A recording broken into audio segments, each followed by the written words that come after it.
Bahwa ada sebuah pesan yang sangat besar dan mendesak, dan tentu saja bukan berarti kita tidak perlu membicarakan urgensi atau berbagai persoalan besar tersebut. Namun pada akhirnya, jika kita benar-benar ingin menghadapinya dan bersikap proaktif, kita harus mampu mengajak masyarakat berjalan bersama kita.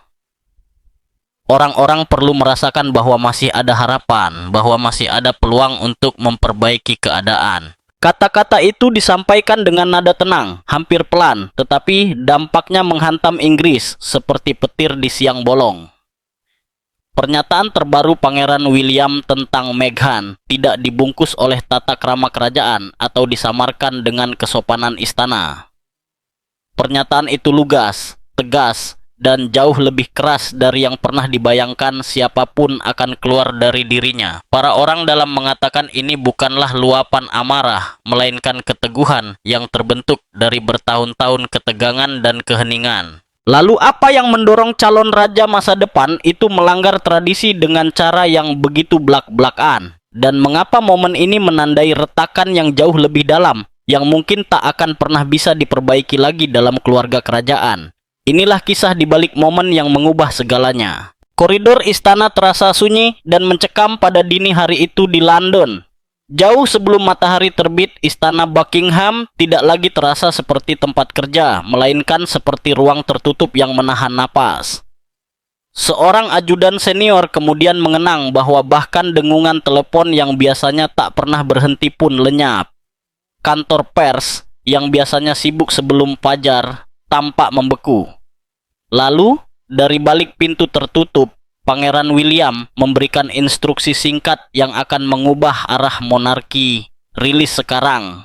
Dalam hitungan menit, pernyataan itu dipublikasikan. Dalam 1 jam, media sosial sudah meledak. Menjelang malam, keluarga kerajaan terbelah ke dalam kubu-kubu yang saling berseberangan.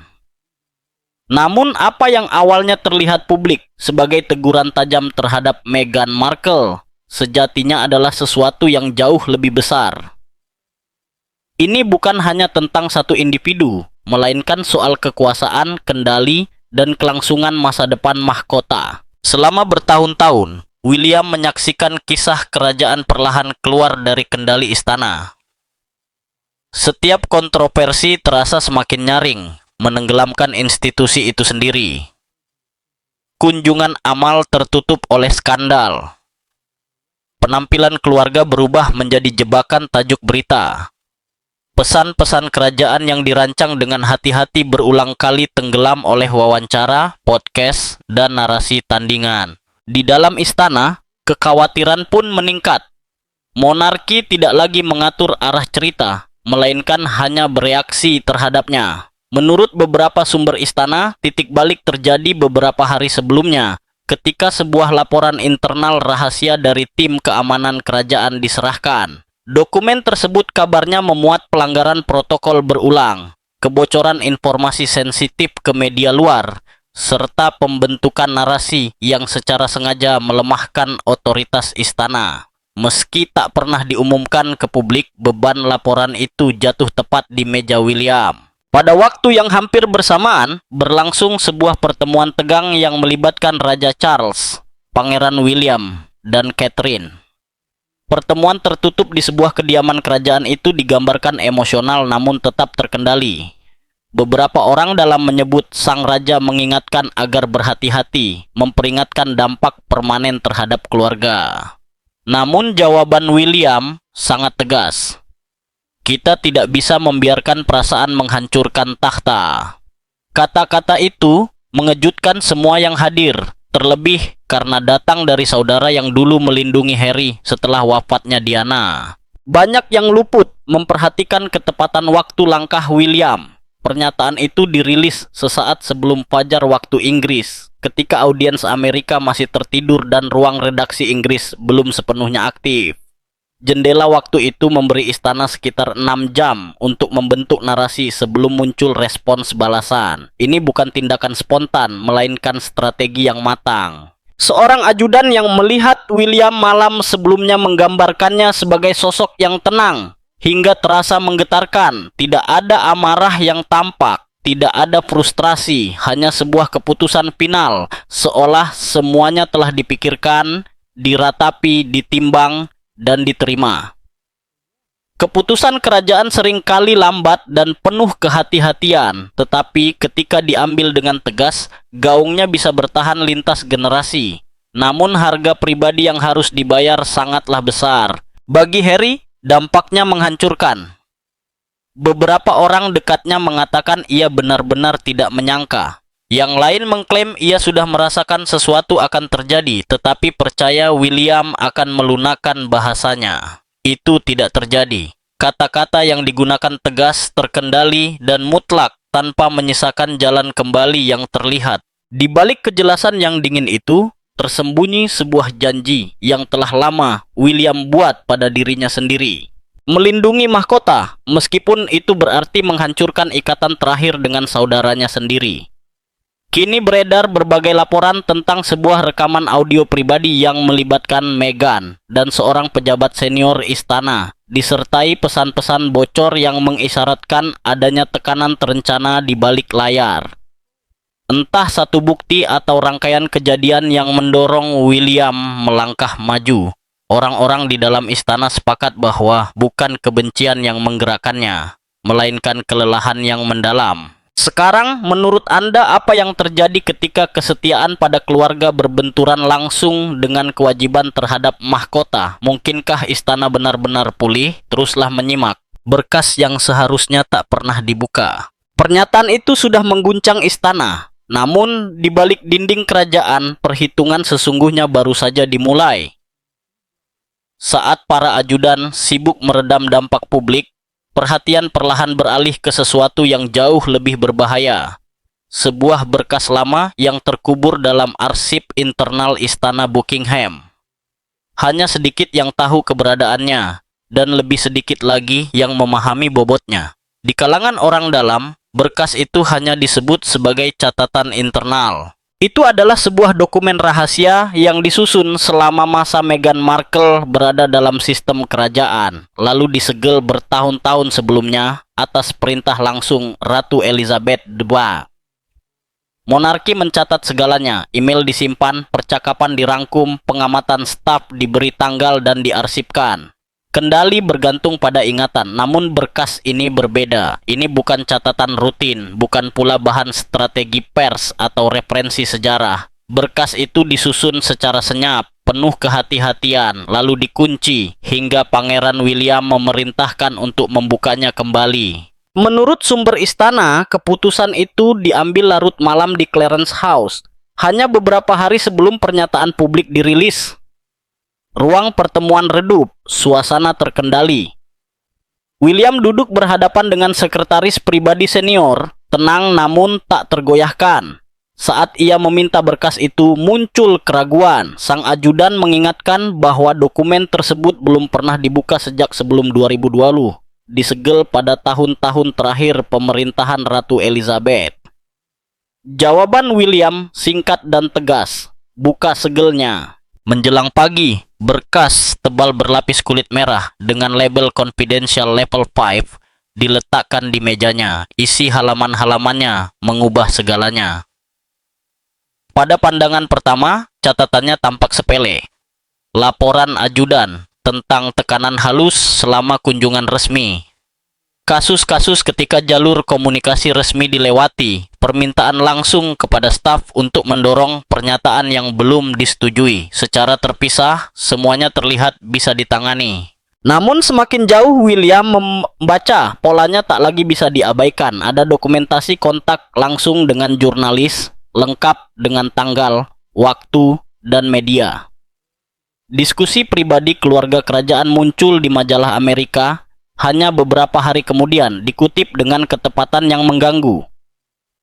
Wawancara dan eksklusivitas dijadwalkan secara presisi, bertepatan dengan momen-momen sensitif keluarga, ulang tahun, acara persemakmuran, bahkan kunjungan kenegaraan. Setiap laporan ditandatangani, diberi cap waktu dan diverifikasi oleh berbagai departemen. Ini bukan kekacauan, ini terstruktur. Tersembunyi jauh di dalam berkas terdapat bagian yang tak disangka akan dibaca. William, Penilaian dampak psikologis yang disusun oleh HR Istana antara 2018 dan 2019. Laporan itu menggambarkan meningkatnya tekanan emosional di kalangan staf.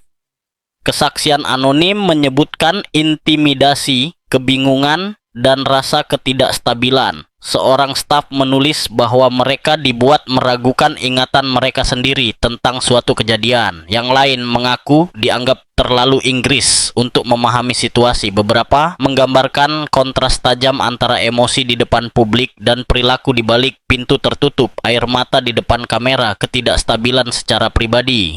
William dilaporkan berhenti membaca lebih dari sekali, bukan karena marah, melainkan karena ketidaknyamanan yang nyata. Selama bertahun-tahun, ia membela Meghan di depan publik. Ia meminta kesabaran, mendorong pemahaman, dan menegaskan bahwa institusi harus beradaptasi. Namun kini dihadapkan pada dokumentasi internal bertahun-tahun, sesuatu dalam dirinya berubah. Berkas itu tidak menunjukkan pemberontakan terhadap tradisi. Ia mengisyaratkan sesuatu yang lebih terencana. Apa yang selama ini diperdebatkan publik sebagai perlawanan terhadap perubahan, melalui sudut pandang ini, mulai terlihat sebagai pengaruh yang dibungkus dalam keluhan. Bagi William, perbedaan itu sangat penting. Jika monarki dibentuk ulang bukan oleh keterbukaan, melainkan oleh manipulasi, maka diam bukan lagi sebuah pilihan. Namun rahasia apalagi dalam berkas itu yang bisa mengubah monarki untuk selamanya? Dan siapa yang akan bertahan ketika kebenaran akhirnya terungkap? Tetaplah mengikuti kata-kata Catherine dan keheningan setelahnya. Saat Pangeran William membalik halaman terakhir dokumen itu, bagian paling mengusik akhirnya muncul. Terselip di dekat bagian belakang terdapat sebuah amplop tertutup berwarna krem tanpa tanda apapun kecuali satu baris sederhana. Catatan pribadi HRH Catherine. Di dalamnya terdapat refleksi tulisan tangan bertanggal antara akhir 2018 dan awal 2019. Ditulis saat Catherine dan Meghan bekerja sama secara dekat dalam tugas kerajaan. Tulisannya rapi, berhati-hati, dan sangat personal. Catatan ini tidak pernah dimaksudkan untuk rapat strategi atau tinjauan hukum. Ini adalah pikiran yang seharusnya tetap tersembunyi. Catherine menulis tentang perasaan perlahan tersingkir, pertemuan di mana masukannya diabaikan secara halus, serta momen-momen ketika otoritasnya, yang telah lama mapan di dalam istana, seolah dipertanyakan secara samar. Ia menggambarkan percakapan yang membuatnya meragukan diri sendiri setelahnya, mengulang kata demi kata untuk memastikan apa yang sebenarnya dikatakan. Satu bagian menonjol karena kejelasan dan ketenangannya. Meghan, tulis Catherine, bisa tampak hangat dan memesona di depan umum, tetapi secara pribadi terlihat mengamati dengan cara yang berbeda, memperhatikan, menyimpan detail, mempelajari kelemahan. Kehangatan itu menurutnya terasa disengaja, bukan alami. Catatan lain berfokus pada Harry. Catherine mengungkapkan kekhawatiran bahwa kesetiaannya terus ditarik setiap hari, terjepit antara keluarga tempat ia dibesarkan dan pandangan baru yang disajikan sebagai sesuatu yang mendesak dan mutlak. Ia menulis bahwa Harry masih mendambakan persetujuan kakaknya, bahkan ketika ia didorong untuk melihat ikatan itu sebagai sesuatu yang sudah usang. Kalimat itu menghantam William lebih keras daripada apapun yang ia baca dalam berkas tersebut.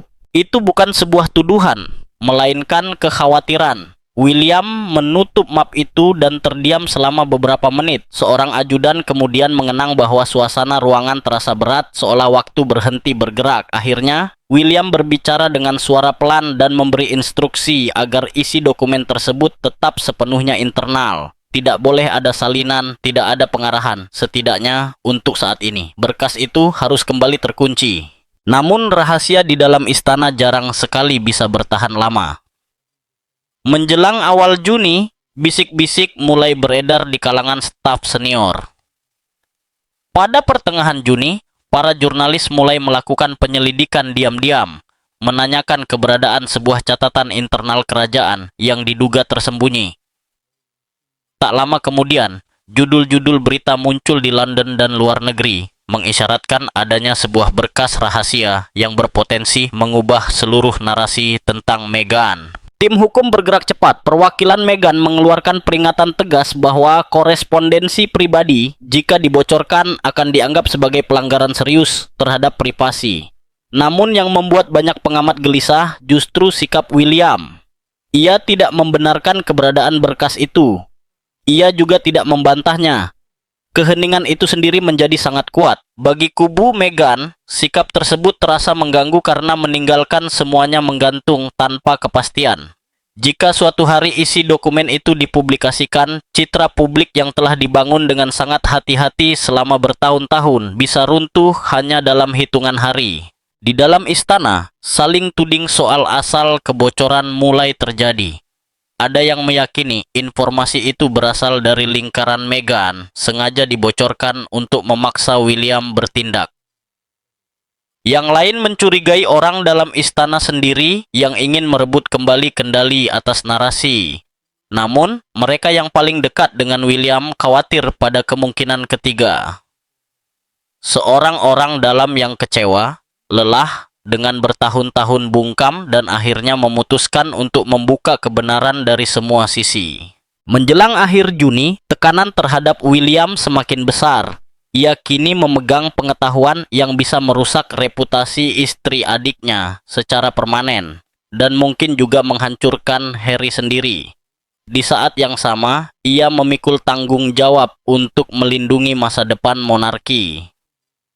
Teman-temannya menggambarkan William sebagai sosok yang semakin tertutup, kurang tidur, terus menimbang konsekuensi yang tak mungkin sepenuhnya dijelaskan dalam laporan apapun. Lalu, menurut Anda, apa yang akan dilakukan William sekarang? Membuka semua rahasia, tetap diam, atau menghadapi konsekuensi yang jauh lebih berbahaya? Tetap bersama kami. Panggilan yang menghancurkan ikatan terakhir. Sejak keberadaan berkas itu mulai dibicarakan di lorong-lorong istana, William tahu ada satu momen yang tak bisa dihindari, sebuah percakapan. Upaya terakhir untuk menghentikan sesuatu yang sudah telanjur bergerak. Percakapan itu dimaksudkan singkat, tertutup, dan terkendali. Namun yang terjadi justru sebaliknya. Percakapan itu menjadi momen yang memutuskan ikatan emosional terakhir antara dua saudara yang pernah berbagi segalanya. Sore hari di California, tengah malam di London, ponsel Pangeran Harry berdering. Ia sudah mendengar desas-desus peringatan dari teman-temannya bahwa William tengah menyiapkan langkah tegas. Namun ia menolak mempercayainya. Ketika sambungan terhubung, Harry berbicara lebih dulu, cepat dan tegang, menanyakan apa yang sebenarnya terjadi. Keheningan sesaat setelah itu terasa disengaja. Lalu William menjawab, tenang, terkendali, dan dengan keteguhan yang tak terbantahkan. Harry sebenarnya sudah tahu. Ia mencoba memperlambat situasi, membingkainya sebagai sesuatu yang masih bisa diperbaiki. Ia memohon agar William tidak melakukan ini secara terbuka, tidak dengan cara seperti ini. Jawaban William tegas. Keputusan itu, katanya, sudah dibuat. Disitulah nada percakapan berubah. Harry beralih dari memohon menjadi membela diri, menuduh William menghukum Meghan karena berbicara jujur. William segera meluruskannya dengan tajam. Ini bukan soal pendapat, katanya. Ini tentang kata-kata yang diambil, diubah, lalu dilepaskan sebagai senjata. Harry membalas, memperingatkan bahwa William justru membuktikan semua kritik yang pernah Meghan lontarkan tentang keluarga itu. William tidak meninggikan suara. Ia menyebutnya sebagai pengendalian, bukan kekejaman. Ia menegaskan bahwa ia tidak bisa membiarkan institusi melemah dari dalam. Ketika Harry menuduhnya terdengar seperti mesin istana, William menahan diri. Hingga Harry menyebut nama ibu mereka. Perbandingan itu memecahkan ketenangan William untuk pertama kalinya. Ia menolaknya mentah-mentah. Diana, katanya, tidak pernah membocorkan materi rahasia atau menggunakan posisinya untuk membentuk narasi global. Ia diburu media. Sementara Meghan, dalam pandangannya memilih sorotan. Keheningan berat menyusul, membentang di antara dua benua. William kemudian mengalihkan fokus. Ini bukan hanya tentang Meghan, katanya. Ini tentang Harry. Tentang apa yang ia izinkan, tentang akses yang diberikan terlalu bebas pada sesuatu yang seharusnya dilindungi. Harry menuduh William telah berubah. William menjawab dengan tenang bahwa justru Harry lah yang telah berubah. Percakapan selanjutnya terdengar bukan seperti pertengkaran, melainkan dua orang asing yang membaca naskah yang saling bertentangan. Harry berbicara tentang rasa sakit, tentang menjadi sasaran, tentang bagaimana sistem pada akhirnya menyerang siapapun. William mengatakan ia bisa menahan semua itu. Yang tidak bisa ia terima adalah monarki dirusak oleh anggotanya sendiri. Ketika Harry mempertanyakan kemurnian institusi tersebut, William mengajukan satu pertanyaan tajam. Jika kau benar-benar menolaknya, mengapa tetap mempertahankan gelar? Tidak ada jawaban, hanya keheningan. William melanjutkan, menyoroti kontradiksi antara tuntutan privasi dan penjualan kisah pribadi. Harry meninggikan suara, bersikeras bahwa William tidak memahami apapun. William menjawab bahwa ia memahami dengan sangat jelas bahwa Harry telah memilih istrinya, memilih jalur lain, meninggalkan keluarga dan jalan yang pernah mereka janjikan bersama. Saat nama Diana kembali disebut, William menghentikannya. Ia berkata, ibu mereka tidak akan pernah menginginkan tontonan seperti ini. Disitulah percakapan berakhir. Ketika Harry akhirnya bertanya apakah Meghan akan diputus sepenuhnya, William menegaskan bahwa tidak ada jalan kembali. Harry pun menjawab, itu berarti Harry juga diputuskan. William tidak mengatakan apapun. Keheningan itulah yang menyampaikan maknanya. Amarah Harry perlahan berubah menjadi duka. Ia mengatakan bahwa selama ini ia percaya William akan selalu berada di sisinya. William menjawab dengan lembut bahwa ia memang melakukannya. Sampai Harry berhenti berdiri bersama mereka, ia mengucapkan selamat tinggal. Panggilan itu diakhiri tanpa drama. Di California, Harry tetap terdiam. Ponsel masih di tangannya, menatap bayangannya sendiri di kaca. Beberapa saat kemudian, Meghan masuk ke ruangan. Satu pandangan ke wajah Harry sudah cukup untuk membuatnya mengerti segalanya. Ia bertanya apakah William benar-benar melakukannya. Harry mengangguk. Meghan menyentuh lengannya dan berbicara pelan tentang pentingnya menyampaikan versi mereka. Namun, apakah perpecahan pribadi ini hanyalah awal dari krisis kerajaan yang jauh lebih besar? Krisis yang belum siap dihadapi dunia. Tetaplah bersama kami. Serangan balasan dimulai. Panggilan itu baru saja berakhir ketika serangan balik dimulai secara senyap.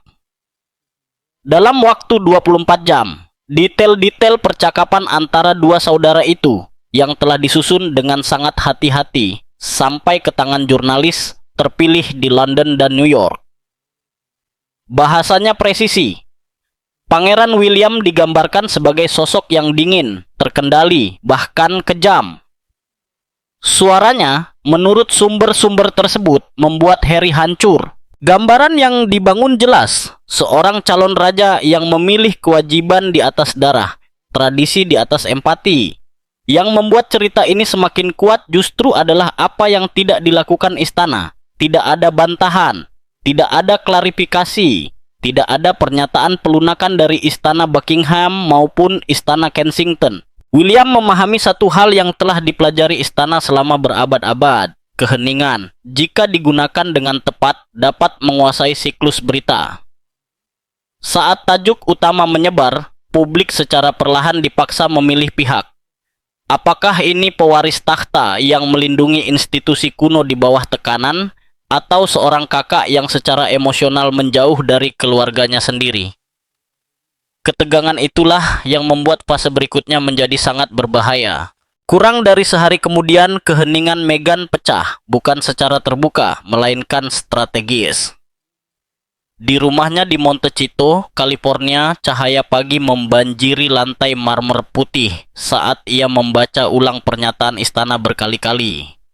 Harry mondar-mandir di dekatnya, kelelahan, terus memutar ulang percakapan telepon itu di kepalanya. Kalimat yang paling menghantam Meghan berbunyi, tidak lagi terlibat dalam kapasitas apapun, menjaga martabat mahkota.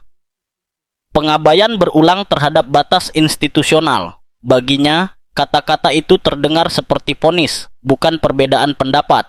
Sebuah penolakan terhadap seluruh pengalamannya di dalam sistem kerajaan. Menjelang sore, timnya berkumpul. publisis, penasihat hukum, dan 2 konsultan yang diterbangkan dari Los Angeles memenuhi ruangan. Tidak ada rencana untuk memberikan respons resmi, setidaknya belum. Seorang penasihat memperingatkan bahwa diam bisa ditafsirkan sebagai pengakuan bersalah. Meghan tidak sepakat. Keheningan menurutnya juga bisa dibaca sebagai sikap anggun. Strateginya adalah kesabaran. Biarkan media berbicara lebih dulu. Biarkan kemarahan publik tumbuh, lalu merespon, bukan dengan emosi, melainkan dengan ketenangan dan kredibilitas. Namun di balik bahasa tentang martabat, sesuatu telah berubah. Tujuannya bukan lagi rekonsiliasi, melainkan bertahan. Keesokan paginya, seorang teman dekat berbicara secara anonim kepada media besar Amerika. Sumber itu mengatakan Meghan sangat terluka oleh keputusan William setelah semua yang telah ia lalui. Ia berharap waktu bisa menyembuhkan perpecahan itu. Namun pengampunan tampaknya bukan bagian dari budaya kerajaan. Judul berita itu menyebar dengan cepat, bahasa yang lembut dan simpatik menyamarkan ketajamannya. Meghan digambarkan sebagai sosok yang terluka, rasional, dan disingkirkan. Istana tetap bungkam. 3 hari kemudian, sinyal lain muncul. Kali ini dari Hollywood. Sebuah kolom industri yang dihormati mengisyaratkan bahwa Meghan telah didekati untuk proyek bergaya dokumenter yang mengeksplorasi perjalanannya, ketangguhannya, dan kehidupan setelah tugas kerajaan. Tidak ada kontrak yang dikonfirmasi, tidak ada detail yang diberikan, namun pesannya jelas. Jika istana berniat mengendalikan narasi melalui sikap menahan diri, Meghan mengingatkan bahwa ia memiliki akses ke panggung global yang jauh melampaui halaman istana. Namun di balik kepercayaan diri itu, terselip kegelisahan. Pernyataan William membawa konsekuensi yang tak bisa dipoles. Kontak industri yang telah lama terjalin mulai ragu. Undangan menghilang secara diam-diam. Percakapan dengan merek melambat, lalu berhenti. Di Inggris, sentimen publik mengeras. Sebuah jajak pendapat akhir Juni menunjukkan simpati terhadap Meghan jatuh ke titik terendah yang pernah tercatat. Labelnya berubah hampir dalam semalam, dari pembaru yang mengganggu menjadi anggota kerajaan yang secara resmi tersingkir. Dan ketika keheningan pecah menjadi tajuk utama, siapa sebenarnya yang mengendalikan cerita? Dan langkah tersembunyi apa yang sedang membentuk masa depan monarki? Teruslah menyimak ketika keheningan gagal dan sorotan kembali. 2 minggu setelah pernyataan Pangeran William mengubah lanskap kerajaan, Meghan akhirnya memecah keheningannya. Momen itu datang melalui sebuah episode podcast yang dirilis tanpa banyak gembar-gembor, namun dengan penentuan waktu yang presisi. Itu adalah penampilan pertamanya sejak gejolak tersebut. Direkam di California dengan suasana yang lembut dan terkendali. Pencahayaan hangat, suara tenang, senyum yang halus. Namun di balik keteduhan itu tersimpan keteguhan yang jelas. Ia berbicara tentang kebenaran, tentang bagaimana berbicara jujur seringkali membawa konsekuensi, dan bagaimana orang-orang terdekat justru bisa menjadi yang pertama membungkam Anda. Ia tidak pernah menyebut nama William. Ia tidak perlu melakukannya. Ketika ia menutup dengan kalimat tentang sebagian orang yang lebih menghargai citra mahkota daripada hati manusia di bawahnya, reaksi pun langsung meledak. Di dunia maya, jurang perpecahan semakin dalam. Para pendukung memuji keberaniannya. Para kritikus menuduhnya memainkan emosi. Apapun penilaiannya, sorotan kini kembali tertuju padanya. Di dalam istana Kensington, para ajudan memutar rekaman audio itu untuk William. Ia mendengarkan tanpa ekspresi, tidak ada sanggahan, hanya satu instruksi singkat. Istana tidak akan menanggapi kebisingan, namun Catherine menangkap ketegangan yang ia bawa setelahnya. Rahang yang mengeras, postur tubuh yang kaku. Ini bukan sekadar komentar. Ini adalah tantangan langsung terhadap otoritas dan pengendaliannya. Beberapa hari kemudian, situasi kembali memanas. Sebuah surat hasil pemindaian muncul secara daring, pertama kali beredar di media sosial sebelum akhirnya sampai ke outlet besar. Surat itu tampak sebagai korespondensi pribadi antara Meghan dan seorang staf senior istana. Ditulis bertahun-tahun sebelumnya pada masa awal perannya sebagai anggota kerajaan. Isinya menguraikan perasaan terisolasi, tekanan emosional, dan kurangnya dukungan institusional. Kalimat terakhirnya menghantam keras. Jika suaraku harus dibungkam, maka sejarah yang akan berbicara untukku. Tim Meghan segera membantah keterlibatan apapun, menyebut kebocoran itu sebagai pelanggaran privasi yang serius. Namun, di lingkaran kerajaan, keraguan tetap ada. Sebagian percaya bahwa rilis tersebut disengaja, sebuah pengingat terhitung bahwa masih ada dokumen yang mampu membentuk ingatan publik. Dampaknya langsung terasa, narasi kembali terpecah, perdebatan lama muncul ke permukaan sekali lagi. Rasa simpati meningkat di beberapa kalangan, sementara penolakan mengeras di pihak lain. Istana tetap memilih diam, namun ketegangan di balik pintu tertutup semakin memuncak. Lalu muncullah perkembangan paling meledak sejauh ini. Sekitar 2 minggu kemudian, sejumlah media Amerika menerbitkan potongan dari apa yang mereka sebut sebagai transkrip percakapan telepon pribadi antara William dan Harry. Kutipan-kutipannya terasa akurat, familiar, dan mengganggu karena terlalu spesifik. Satu kalimat khususnya mendominasi tajuk utama di seluruh dunia. Aku harus melindungi mahkota, meskipun itu berarti kehilangan saudaraku. Keaslian transkrip itu mustahil dipastikan, namun kerusakan telah terjadi. Dunia menuntut jawaban. Siapa yang merekam percakapan itu? Siapa yang memiliki akses? Dan mengapa dirilis sekarang? Istana menolak berkomentar secara publik, tetapi secara internal, kepanikan menyebar. Para orang dalam berbisik bahwa William sampai pada kesadaran yang mengganggu. Seseorang telah merekamnya, bukan secara tidak sengaja, bukan kebetulan, melainkan dengan sengaja. Sejak saat itu, segalanya berubah. William berhenti sepenuhnya menerima panggilan dari Harry. Semua komunikasi dialihkan melalui jalur hukum. Tim keamanan meninjau ulang interaksi sebelumnya, memperketat protokol, dan mengunci komunikasi pribadi di seluruh kediaman kerajaan di London dan Windsor. Ini bukan lagi soal citra publik, ini tentang pelanggaran, kepercayaan, dan pengawasan. Menjelang akhir minggu itu, monarki memasuki fase pertahanan senyap. Ponsel disaring, pertemuan dibatasi, arus informasi dipersempit. Di luar dinding istana, seseorang memegang rekaman yang cukup kuat untuk mengguncang rumah tangga kerajaan. Dan jika satu kutipan saja sudah sampai ke publik, pertanyaan yang jauh lebih mengganggu pun muncul. Apalagi yang siap dirilis dan siapa sebenarnya yang mengendalikan semuanya? Kini, peran sunyi Catherine di balik mahkota. Saat konflik publik semakin memanas, satu sosok bergerak hampir tak terlihat di tengah kekacauan. Ketika sorotan tertuju pada William, Harry, dan Meghan, sang ahli strategi sejati justru luput dari perhatian. Catherine, Putri Wales, tidak pernah dimaksudkan menjadi pusat konflik ini.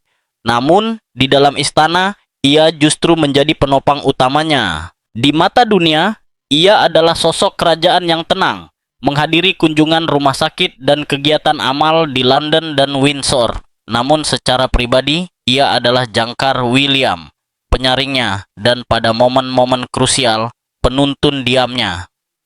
Tekanan itu sebenarnya telah dimulai berbulan-bulan sebelum pernyataan resmi diumumkan. Menjelang akhir 2019, perbandingan menjadi tak terhindarkan. Setiap penampilan memicu perdebatan, keterbukaan ala Amerika versus ketenangan Inggris. Meghan versus Catherine. Namun Catherine tidak pernah berkompetisi, ia mengamati. Sejak awal, ada sesuatu yang terasa tidak selaras. Kata-kata Meghan menjanjikan persatuan dan empati, tetapi tindakannya seringkali memiliki sisi yang lebih tajam. Permintaan meningkat, narasi berubah, pergantian staf bertambah. Catherine melihat pola yang oleh orang lain dianggap sekadar proses penyesuaian. Satu momen khusus melekat di benaknya. Itu terjadi saat jamuan makan siang musim semi menjelang sebuah agenda bersama di Istana Kensington. Dikelilingi para ajudan, percakapan mengalir ringan tentang bunga, amal, jadwal. Lalu Meghan condong mendekat dan berbicara pelan, hampir bercanda.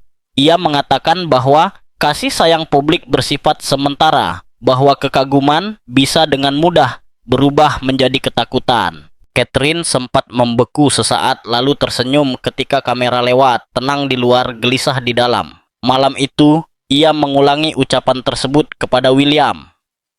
William menepisnya sebagai lelucon. Catherine tidak sepakat. Ia telah melihat ekspresi Meghan. Itu bukan humor, itu niat. Sejak saat itu, Catherine mulai mencatat, bukan menuduh, bukan mengonfrontasi, hanya mendokumentasikan kontradiksi, tuntutan yang meningkat, dan penjelasan yang terus berubah. Ketika HR Istana secara diam-diam meminta masukan internal pada awal 2020 tentang integrasi Meghan dalam tugas kerajaan, pengamatan Catherine yang terukur menjadi fondasi penting dari apa yang kelak menjadi catatan internal yang disegel. Ia tidak pernah melebih-lebihkan, justru itulah yang membuatnya kuat. Pada saat yang sama, Catherine bekerja di balik layar untuk menjaga istana tetap berjalan. Moral staf rapuh. Kebocoran memicu paranoia. Ia menenangkan para ajudan, menengahi konflik, dan mencegah pengunduran diri. Seorang pejabat istana kemudian menggambarkannya sebagai ketenangan di tengah badai. Saat yang lain sibuk menahan kerusakan, Catherine secara perlahan membangun kembali kepercayaan, percakapan demi percakapan. Ketika William mencapai titik puncaknya pada awal Juni, Catherine lah yang memberinya kejelasan, bukan tekanan. Suatu malam, setelah anak-anak tertidur, ia mengatakan bahwa William tidak bisa melindungi semua orang selamanya, bahwa setiap upaya bertahan justru menyerahkan lebih banyak kendali. Mengakhiri semuanya, katanya, bukanlah kekejaman, melainkan pembatasan. Beberapa jam kemudian, William memanggil para penasihat dan memerintahkan penyusunan pernyataan. Setelah pernyataan itu dipublikasikan, peran Catherine semakin dalam. William menangani politik dan protokol, Catherine menangani manusia. Dalam berbagai acara di London, Norfolk, dan Birmingham, ia menampilkan kehangatan, percakapan lebih lama, tawa terbuka, empati yang tulus. Kontrasnya mencolok. Ketika respons media Meghan bersifat menantang dan emosional, kehadiran Catherine menyampaikan keteguhan, jajak pendapat pun segera mencerminkannya. Simpati yang sempat goyah akibat wawancara dan kebocoran mulai beralih kembali kepada William dan Catherine. Namun di balik pintu tertutup, harganya jelas terlihat. Malam-malam panjang, tajuk berita tanpa akhir, kelelahan yang sunyi. Seorang ajudan pernah menggambarkannya sebagai keanggunan di bawah tekanan. Anggun di depan publik, terkuras secara pribadi. Namun ia tidak pernah runtuh. Bahkan ketika kebocoran baru muncul dan narasi terus memanas, Catherine tetap disiplin. Ia memahami satu hal mendasar yang ia pelajari dari Ratu Elizabeth. Kebisingan menarik perhatian, tetapi keheningan memegang otoritas. Saat berkas rahasia, rekaman bocor, dan narasi yang saling bertabrakan bertemu, satu kebenaran menjadi jelas di dalam istana. Ini bukan lagi sekadar perpecahan keluarga. Ini adalah pembentukan ulang kekuasaan, loyalitas, dan kelangsungan hidup. Dan di pusat perubahan itu berdiri Catherine, menopang mahkota yang tertekan. Bahkan ketika retakan tak kasat mata melebar di balik senyum tenangnya.